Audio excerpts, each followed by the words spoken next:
Alors, le projet éditorial de cette histoire de l'alimentation est basé sur une histoire sur le temps long. L'idée était de travailler cette question des cultures alimentaires de la préhistoire à nos jours autour d'un vaste bassin méditerranéen avec des prolongements vers l'Occident et de travailler avec une équipe resserrée, une équipe de 14 personnes, à la fois des préhistoriens, des préhistoriennes en l'occurrence, et des historiens, afin de garder une unité sur la construction de cet ouvrage.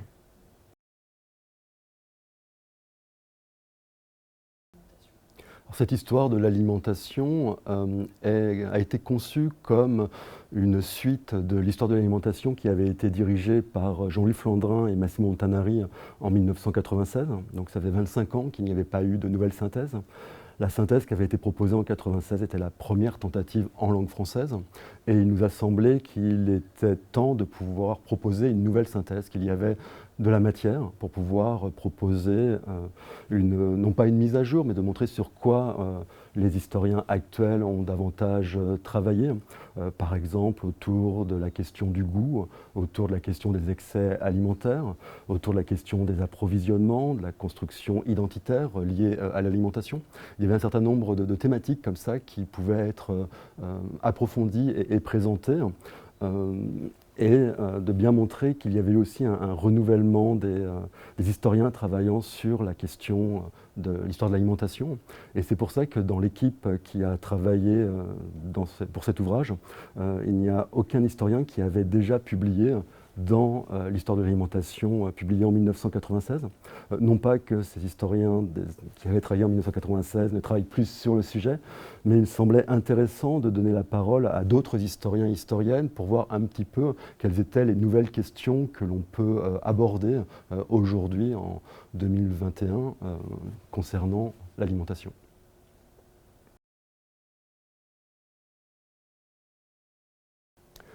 Alors, cette histoire de l'alimentation, elle est donc construite autour de thématiques que l'on va retrouver sur la très longue durée.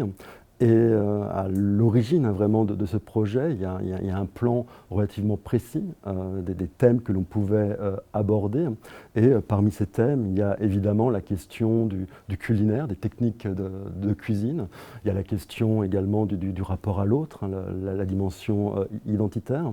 Et la première réunion de l'ensemble de l'équipe, on a pris la parole les uns après les autres de la préhistoire à l'époque contemporaine, en indiquant ce qui était important pour sa période, ce qui était vraiment essentiel à aborder. Et de cette manière-là, on s'est rendu compte qu'il y avait un certain nombre de fils rouges que l'on pouvait suivre d'une période à une autre, par exemple autour des sensibilités alimentaires, par exemple autour des interdits éventuellement, ou de la dimension identitaire, tout en mettant en avant évidemment les spécificités de sa propre période. La difficulté, quand on travaille sur l'histoire de l'alimentation, c'est d'éviter les redites, les répétitions, par exemple sur les disettes, sur les famines. Et donc il fallait à la fois avoir les bases nécessaires pour les différents lecteurs et en même temps éviter de donner l'impression de redites, d'où le choix dans les périodes plus récentes de vraiment axer sur des caractéristiques. Et si on prend l'époque moderne, puisque moi je suis moderniste et spécialiste de cette question-là, l'époque moderne, pour les nouveautés, ce sont des nouveautés autour d'une mondialisation alimentaire, la rencontre avec le Nouveau Monde, avec les plantes américaines. Et donc il y a cette question passionnante en histoire culturelle de l'intégration dans une culture alimentaire préexistante d'un nouveau produit. D'un produit qui n'est pas décrit dans la Bible, d'une denrée alimentaire qui n'est pas décrite par les naturalistes antiques, qui n'a pas été présentée par les médecins. Et donc comment ces produits peuvent intégrer, pourquoi certains produits peuvent très très rapidement s'imposer, par exemple la dinde. La dinde, dès le XVIe siècle, il n'y a pas de difficulté à les consommer par les élites. C'est une volaille. donc elle ne pose pas de problème pour les Européens. C'est un aliment de bonne taille. Il y a derrière la possibilité de présenter une quantité carnée ostentatoire. Et donc ça entre dans une culture de table qui plébiscitait pour les élites les pièces de viande de taille importante. C'est une volaille qui permet le partage inégalitaire, donc qui est totalement adapté au système des grands banquets des élites. Et la volaille est considérée comme une viande saine, donc il n'y a pas eu de blocage. Si vous prenez les haricots, par exemple, il n'y a pas d'haricots en Europe avant le XVIe siècle. Et les haricots vont s'imposer très très rapidement au XVIe, tout simplement parce qu'il existait déjà des fèves, des doliques, des légumes secs. Et ces légumes secs étaient particulièrement bien adaptés à une culture de la faim qui recherchait des aliments de garde, des aliments roboratifs, bourratifs, rassasiants.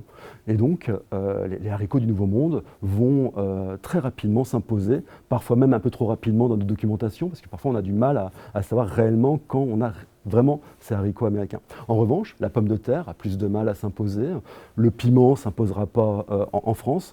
Donc il y a cette question qui est intéressante pour l'époque moderne. Pour l'époque moderne, vous avez également un élément qui est particulièrement intéressant autour des manières de table. On a une belle séquence historique entre le XIIIe siècle et le XXIe siècle sur la codification des bonnes manières de table en Occident. Et à l'époque moderne se pose la question par exemple de la fourchette qui est utilisée en Italie dès la fin du Moyen-Âge, notamment pour manger les pâtes, la fourchette individuelle, pas la fourchette pour prendre des aliments dans les plats. Et c'est considéré pendant une grande partie de l'époque moderne comme vraiment une spécificité italienne. Du côté français, la fourchette ne s'imposera réellement à la cour qu'au XVIIIe siècle, pas avant. Donc, en fonction des périodes, il y a cette possibilité de travailler sur des spécificités et en même temps, il y a cette nécessité de toujours garder à l'esprit ce qui existait déjà avant afin de pouvoir apprécier à la fois les changements mais également les continuités. Et ça, c'est un élément qui est important, cette histoire de l'alimentation qui est sur la très très longue durée, de la préhistoire à nos jours. Et je peux vous donner la continuité qui pour moi est la plus remarquable, c'est la volonté de manger de la viande et de manger de la viande grasse. Cette société, elle est par définition lipophile. Il y a vraiment un désir de gras, et ce désir de gras, on l'a dès la préhistoire, et on va l'avoir en fait jusqu'au lendemain de la Seconde Guerre mondiale, où il y a cette volonté encore de manger le gras et de manger la viande, et c'est quand même une continuité remarquable. Cette histoire d'alimentation, je l'ai conçue un peu comme un combat pour l'histoire. Pour moi, il était important que cette histoire de l'alimentation soit vraiment sur la très longue durée, sur le long temps historique. Et c'est pour ça que dans le projet, dès mes premiers échanges avec mes éditeurs, l'objectif était vraiment de laisser plus de place aux périodes anciennes. Et la grande originalité éditoriale de cet ouvrage, c'est de laisser beaucoup plus d'espace à la préhistoire, à l'Antiquité et au Moyen-Âge, et non à l'époque moderne et à l'époque contemporaine, à rebours de ce que l'on fait normalement en France depuis les années 70, en fait, où dans les grandes synthèses, on a toujours tendance à donner plus de place au XIXe siècle et au XXe, et aujourd'hui donc au XXIe siècle. Et moi je tenais à ce que ce soit un vrai livre d'histoire, dans le sens où je voulais montrer les racines d'une culture alimentaire, ce qui veut dire concrètement que pour les périodes anciennes et les périodes médiévales, on a vraiment des synthèses qui essayent de représenter tous les aspects de l'alimentation. Et à partir du XVIe siècle, on a un changement dans l'économie des chapitres, où on a davantage orienté les chapitres sur vraiment ce qui était nouveau, afin d'éviter les redites, puisqu'il y avait des éléments qui s'inscrivaient obligatoirement sur la très très longue durée.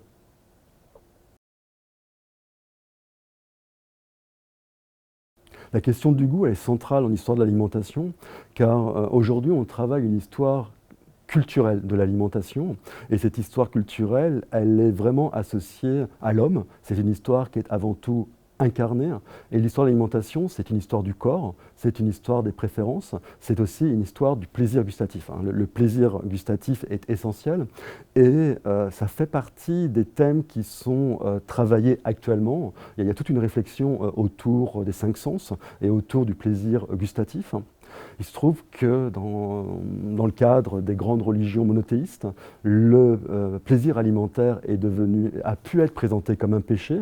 Et le fait que le plaisir alimentaire puisse être un péché, dans le cadre du christianisme, ce sera un des 7 péchés capitaux, obligatoirement, ça implique un discours, un discours sur le goût, quel peut être le goût honnête, quel est le goût déshonnête, et ça renvoie également à un discours médical sur qu'est-ce qui permet de ressentir le goût. Et dans la tradition occidentale depuis l'Antiquité, il y a l'idée que le goût est procuré par le gosier, par la descente des aliments le long du gosier, et que c'est cette excitation dans la descente de l'aliment qu'on retrouverait le plaisir, à tel point que le gourmand est souvent associé à la grue. La grue, cet oiseau qui a un très très long cou. Et cette idée, elle est présente déjà chez Aristote, et on va la retrouver à la Renaissance dans l'iconographie de Cesare Ripa, par exemple, ce qui montre une continuité culturelle quand même là aussi remarquable. Et afin de valoriser un plaisir honnête, à partir de la littérature pré-gastronomique du XVIIe puis du XVIIIe siècle, on va essayer de trouver un autre organe qui pourrait permettre d'expliquer le plaisir ressenti lors de l'acte alimentaire. Et l'organe qui va être choisi sera le palais, parce que le palais, c'est le haut du corps. Le palais se rapproche du cerveau, et ce changement dans l'anatomie du gourmand va permettre de valoriser une honnête gourmandise.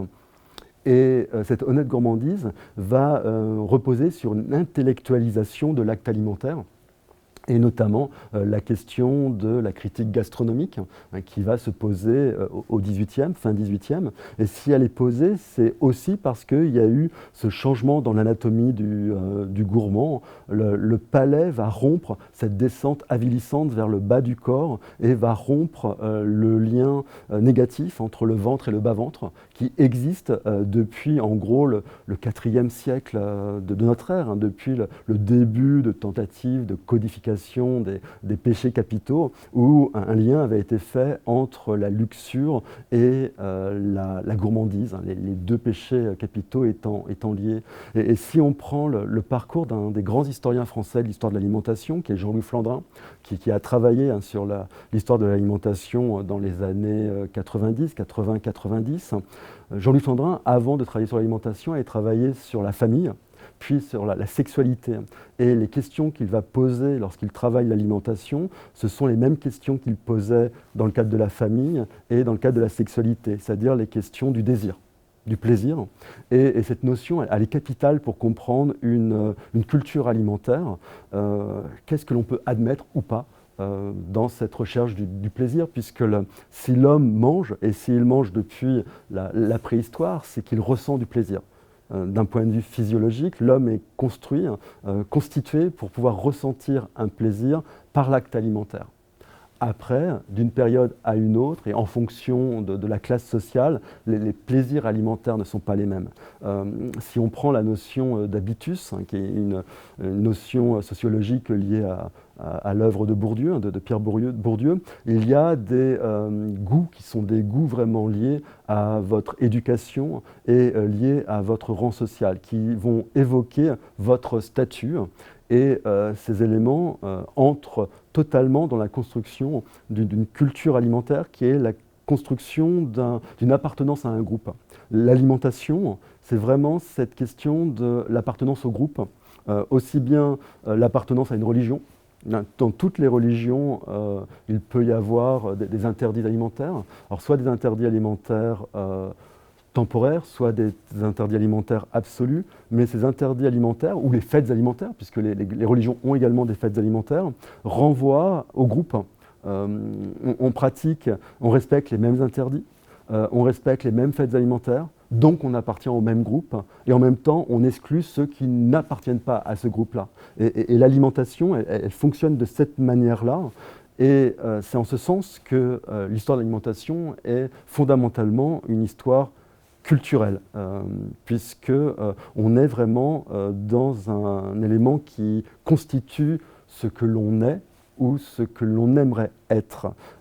L'histoire de l'alimentation va nous placer ainsi au cœur de l'humain, car si tous les animaux mangent, seul l'homme cuisine. Et c'est cette cuisine qui donne le goût. Cette cuisine, elle est essentielle parce que c'est elle qui va définir ce que l'on aime manger et avec qui on aime manger et avec qui on partage. Et vous avez une idée qui est fondamentale, qui vient de l'anthropologie et qui est une des grandes clés de lecture de l'histoire culturelle de l'alimentation.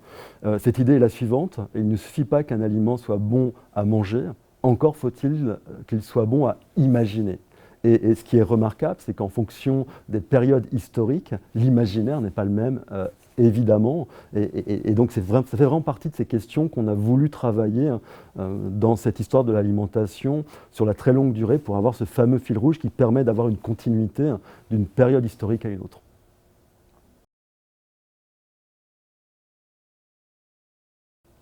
L'histoire de l'alimentation est aussi une histoire des techniques culinaires. C'est également une histoire des lieux de repas. Ces lieux de repas qui peuvent être la cuisine, qui peuvent être la salle à manger, qui peuvent être le cabaret, un lieu de restauration hors foyer, qui peut être le restaurant au sens du restaurant gastronomique ou du restaurant étoilé, qui est inventé à la fin du XVIIIe siècle à Paris. C'est également la question de qui cuisine pour qui. C'est la question des cuisiniers et des cuisinières. Donc c'est aussi une question d'histoire du genre, obligatoirement, qui est posée. Et derrière cette question d'histoire du genre, il y a la question de quel type de cuisine on prend en compte. Est-ce la cuisine domestique, qui a tendance à être associée aux femmes, et ça sur la très longue durée, et encore de nos jours, y compris pour des femmes étoilées, qui ont été appelées dans la culture gastronomique française des mères, comme la mère Brasier par exemple. Et ce n'est pas innocent qu'on les appelle des mères, c'est bien une vision masculine sur une cuisine féminine qui est renvoyée au domestique.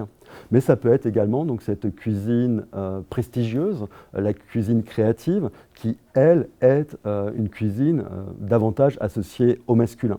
Donc la cuisine est un bon poste d'observation pour faire une histoire du genre, entendue comme une construction du masculin et du féminin.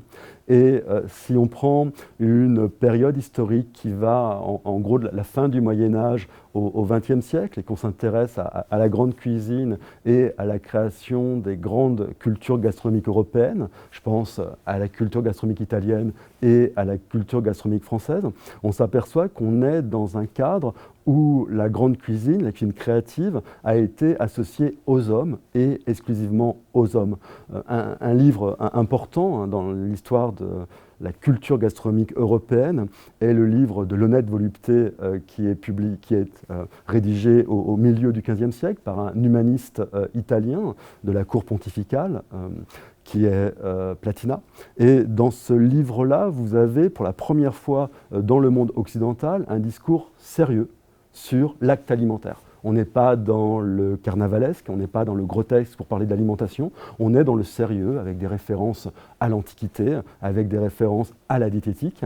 Et Platina a l'idée de génie de mettre des recettes de cuisine dans son traité, qui sont des recettes de cuisine rédigées par le meilleur cuisinier, et c'est un homme, de sa période, qui est maître Martino. Et le livre va connaître un grand succès en Italie, mais également en Europe. Il est largement diffusé auprès des élites parce qu'il est rédigé en latin, donc il y a la possibilité de toucher un public cultivé. Il va être traduit en italien et dans d'autres langues vernaculaires. Par exemple, il y a une adaptation en français en 1505. Et on a, dans le cadre européen, une lecture qui va vers un discours gastronomique, et cette écriture est une écriture masculine. Si on prend les livres de cuisine publiés en Italie et en France au XVIe, XVIIe, XVIIIe, ces livres de cuisine, lorsqu'ils sont signés, ont tous été signés par des hommes. on n'a pas de livre de cuisine signé par des femmes du côté italien comme du côté français.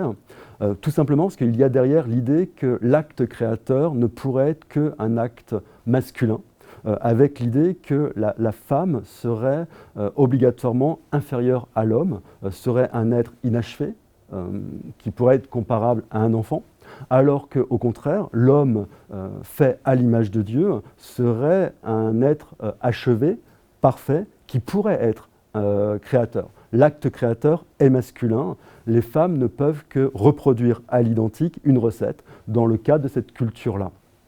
Et cet élément va jouer un rôle essentiel, ce discours gastronomique et le fait que uniquement ce soit des livres écrits par des hommes qui ont été publiés, va jouer un rôle important pour créer cette image très positive de la cuisine française ou de la cuisine italienne.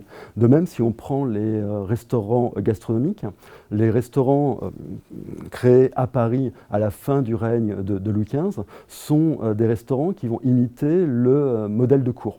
Or, à la cour de France, le roi de France est servi par des hommes. Dans les hôtels aristocratiques, les aristocrates étaient servis par des hommes et les cuisiniers qui œuvraient dans les cuisines des hôtels aristocratiques étaient des hommes.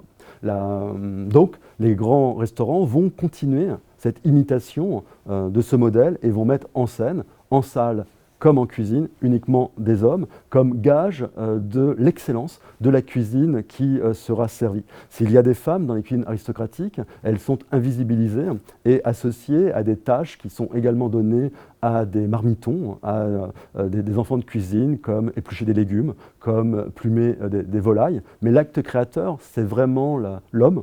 C'est un élément qu'on retrouve également dans la peinture à l'époque moderne. L'homme peut faire de la grande peinture d'histoire, qui est le genre noble par excellence. La femme peut très bien s'illustrer dans la nature morte. Mais la nature morte, c'est un genre mineur et ce n'est que de l'imitation.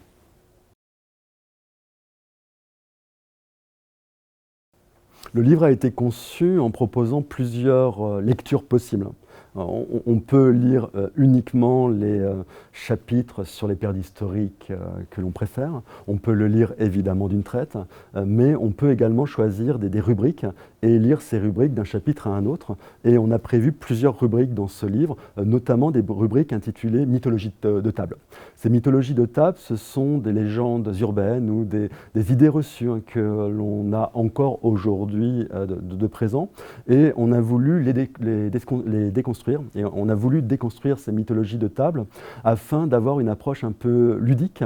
L'idée n'était pas d'être donneur de leçons et de dire ce sont des erreurs, comment peut-on dire cela. L'idée c'était vraiment d'attirer l'attention du lecteur sur des idées qui sont globalement acceptées par le grand public et montrer en quoi elles sont fausses. Et on en a donc à la fois pour l'époque préhistorique, dès la préhistoire, et on en a jusque le XXe siècle. En gros, on va du régime paléo, du fameux régime paléo des magazines féminins, en montrant que ça n'a rien à voir avec ce que les hommes du paléolithique pouvaient manger. Donc on montre bien comment on peut totalement détourner ou méconnaître totalement les travaux des préhistoriens sur l'alimentation du paléolithique. Et on va jusqu'aux fameux épinards de Popeye. Et parmi les mythologies de table, je peux vous donner plusieurs exemples. Je peux vous donner un exemple pour l'Antiquité. Pendant longtemps, en histoire grecque, on considérait que la viande consommée n'était que la viande issue des sacrifices. Or, on s'aperçoit qu'en réalité, les viandes consommées sont bien plus larges que les viandes uniquement liées au sacrifice. Alors, il y a évidemment des viandes qui sont liées au sacrifice aux dieux.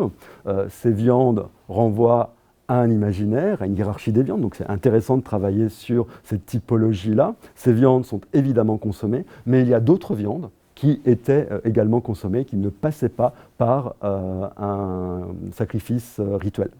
Autre exemple, l'idée qu'au Moyen-Âge, on aurait utilisé énormément d'épices pour masquer la très mauvaise qualité des viandes médiévales. Là encore, c'est totalement faux. Ça repose sur un préjugé sur la soi-disant barbarie ou le côté très obscur de l'époque médiévale, avec un véritable préjugé sur cette cuisine-là. Au Moyen-Âge, on aurait mangé des plats qui n'auraient eu aucun goût, donc il fallait mettre des épices, etc. En réalité, les épices sont utilisées pour trois raisons. Une raison de puissance sociale, les épices coûtent cher, donc c'est une dépense ostentatoire. On montre sa puissance sociale en utilisant des épices. Deuxième raison, une raison symbolique et religieuse. Les épices médiévales viennent soit d'Afrique, soit d'Asie. On est convaincu au Moyen-Âge qu'elles viennent d'Asie et qu'en Asie, le paradis terrestre serait encore présent. Donc à l'est du monde, il y aurait encore ce paradis terrestre et les épices viendraient du paradis terrestre, d'où cet avant-goût de paradis que pourraient représenter les épices. Vous avez d'ailleurs une épice qui s'appelle la graine de paradis, que l'on consomme encore aujourd'hui. Bon, il se trouve qu'elle vient d'Afrique, mais l'avoir appelée graine de paradis montre bien cet imaginaire très positif.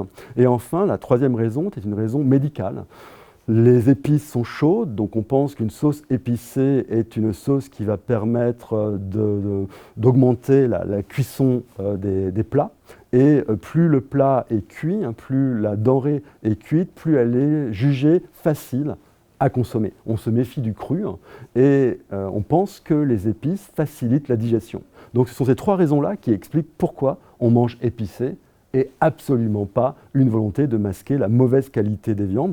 D'ailleurs, le public qui achète les épices, c'est le public aristocratique ou la bourgeoisie aisée, et ce public a les moyens de s'acheter de la viande de qualité. Autre exemple, Marco Polo aurait ramené les pâtes de Chine. C'est une construction en fait nord-américaine de vendeurs de macaroni nord-américains qui essayent ainsi de donner un petit peu de prestige aux pâtes à l'époque contemporaine. Dans la réalité, il y a des pâtes de consommé en Italie avant Marco Polo, et il y a notamment une influence arabe dans l'acclimatation des pâtes en Italie. Je pourrais vous donner un autre exemple, par exemple la fameuse phrase attribuée à Marie-Antoinette, « S'ils n'ont pas de pain, qu'ils mangent de la brioche ». Marie-Antoinette n'a jamais dit cette phrase-là. Cette phrase existe, elle est citée dans les Confessions de Rousseau, mais avant l'arrivée de l'archiduchesse Marie-Antoinette en France. Donc ça a bien été prononcé par une aristocrate en France, mais ce n'est pas Marie-Antoinette. Et cette phrase, on la retrouve dans d'autres cultures, on la retrouve également en Chine, donc avec aucun lien évidemment avec Marie-Antoinette. Et cette phrase, en réalité, est là pour indiquer le décalage entre les élites et le peuple, l'idée qu'il y aurait cette coupure entre le vrai monde et les élites qui seraient dans une sorte de cocon totalement coupé des réalités du pays. Et donc on a comme ça un certain nombre de mythologie de table. Je vous en ai une dernière, par exemple la consommation de rats dans les tranchées lors de la Première Guerre mondiale. Là encore, on n'a aucune preuve de cette consommation, ni dans les sources, ni dans l'archéologie. Là encore, c'est une construction après coup. Et d'ailleurs, les contemporanéistes qui travaillent actuellement sur la Première Guerre mondiale montrent que les portions qui étaient destinées aux poilus étaient assez copieuses, en fait, en tout cas du côté français.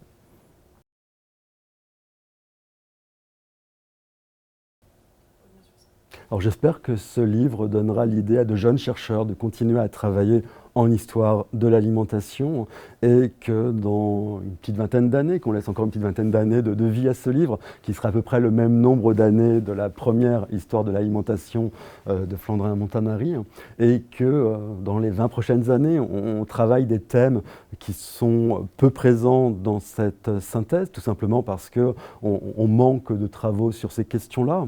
Alors, sur les thématiques qui mériteraient d'être travaillées, je pense notamment à tout ce qui relève de l'alimentation ordinaire, de l'alimentation quotidienne, aussi bien pour les élites que pour les classes populaires. vous avez un livre de Massimo Montanari qui a un très beau titre. Le livre est aussi très très bon. Le titre est entre la faim et l'abondance, hein, la faim et l'abondance, qui illustre bien les deux domaines qu'on connaît très bien en histoire de l'alimentation. On connaît très bien les famines et les disettes, parce qu'il y a énormément de documentation. On a été capable de définir une culture de la faim et de voir ce que cela pouvait entraîner dans les comportements alimentaires de la population, et cela de l'Antiquité jusqu'au XXe siècle. Et on connaît aussi très très bien l'abondance, on connaît les excès des repas de noces, on connaît les grands festins de l'aristocratie, les grands festins des élites, mais le repas quotidien, le repas ordinaire, qui n'est pas celui de la privation alimentaire, qui n'est pas celui de l'abondance, celui-ci on le connaît quand même relativement mal, voire pas du tout pour les classes plus populaires. On a du mal par exemple à savoir avec précision quand on mange, les horaires quotidiens, et ce que quotidiennement on peut réellement consommer. On a également des travaux possibles autour des cuisiniers et des cuisinières. On a énormément travaillé sur les livres de cuisine, d'Apicius, qui est le premier livre de cuisine que nous ayons dans notre documentation, jusqu'à nos jours. Là, il y a eu énormément de travaux sur ces livres, mais on connaît très mal le monde des cuisiniers et des cuisinières. Que ce soit la formation, que ce soit la cuisine domestique, la cuisine quotidienne. Là, il y a énormément de travaux possibles. Concernant les denrées alimentaires, on a énormément travaillé sur le vin, sur la viande, sur les céréales, parce que là aussi, il y a énormément de documentation. On connaît moins les légumes. On connaît moins l'eau. Là, il y a des travaux à faire, c'est-à-dire qu'autant on peut vous proposer énormément de livres sur la bière, sur le vin, sur les alcools, sur le cidre, autant parler de la consommation quotidienne de l'eau. Là, on a quand même moins de documents possibles, en tout cas on a moins de sources actuellement pour en parler. Et puis, là, c'est un élément qui est au cœur de la définition de l'histoire. On ne sait absolument pas quelles seront les questions que l'on posera dans 20 ans, parce que toute histoire est histoire contemporaine, et obligatoirement, on posera dans 20 ans les préoccupations contemporaines. Et donc, on posera à l'histoire ancienne, à l'histoire médiévale, à l'histoire moderne ou à l'histoire contemporaine les grandes préoccupations des années 2040. Actuellement, par exemple, on travaille beaucoup sur la question du réchauffement climatique, et dans le cadre des travaux autour d'une histoire du climat, on pose de plus en plus la question de alimentation et climat, qui n'est pas uniquement la question de l'impact du climat sur le niveau des récoltes. Ça, on le fait depuis très très longtemps. On a les travaux d'Emmanuel Leroy-Ladurie et d'autres, hein, où on est capable de le faire, mais plus sur la question de l'adaptation de nos repas au changement climatique, aux pics de chaleur, etc. Il est évident que ça nous permettra peut-être dans les années à venir de progresser sur ces questions. Dans les années 90-2000, on a beaucoup travaillé sur les peurs alimentaires. On a travaillé sur les peurs alimentaires tout simplement parce qu'en Occident, il y a eu la crise de la vache folle. Il y a eu les retraits de plus en plus fréquents de produits dans les supermarchés pour risques sanitaires. Et ça nous a permis de poser cette question-là des peurs alimentaires, aussi bien pour l'Antiquité que pour le Moyen-Âge. Et on s'est rendu compte que ces peurs alimentaires, elles relevaient à la fois du quantitatif et du qualitatif. Qu'il y a eu des peurs de contamination très tôt, en fait, dans l'histoire de l'humanité, parce qu'il y a cette question de l'incorporation. L'acte alimentaire, et c'est en cela qu'il est particulièrement intéressant quand on fait de l'histoire culturelle, l'acte alimentaire, c'est à chaque fois que l'on va manger, la possibilité d'ingérer un corps étranger, d'accepter de consommer un corps étranger. Et là, obligatoirement, la question elle est passionnante, c'est-à-dire qu'est-ce que l'on accepte de manger et qu'est-ce que l'on n'accepte pas de manger. Actuellement, on nous parle de plus en plus des insectes, parce qu'on pense que les insectes, ce sera une réponse pour baisser notre consommation de viande, tout en conservant des protéines animales. La question des insectes ne pose aucun problème en Afrique, en Asie ou en Amérique latine. En Europe occidentale, c'est plus compliqué. Il est possible qu'en 2040, ça soit d'une banalité, hein, et que la manière dont on présentera la consommation des insectes sera très différente de la manière dont on peut le faire aujourd'hui en 2020. Et ça, je crois que c'est un élément qui est vraiment au cœur du dynamisme de l'histoire et qui rend notre discipline particulièrement stimulante intellectuellement, avec de jeunes chercheurs qui actuellement sont en thèse ou qui actuellement sont simplement en première année d'histoire et qui feront des thèses probablement sur ce sujet-là et nous permettront une nouvelle histoire de l'alimentation.